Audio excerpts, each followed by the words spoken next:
Hi po! Second day na namin dito sa Davao at ayan, dahil birthday ng lolo ko, isa-celebrate namin dito sa may swimming.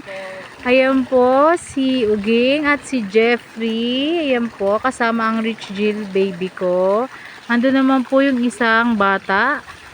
Pinsan din po, pamangkin ko na po sa pinsan. Ayun, nandoon at sila ay naglalaro. Titos duty po muna si Uging sa aking anak. Siya na po muna ang bahala. Habang si Jeffrey po, ayan po, naglalambitin-lambitin. Enjoy na enjoy naman po ang aking baby. At nakalabas siya ngayon.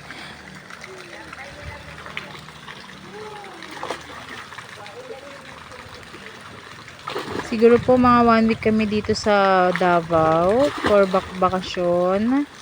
Then after po, balik na po kami ulit sa Manila.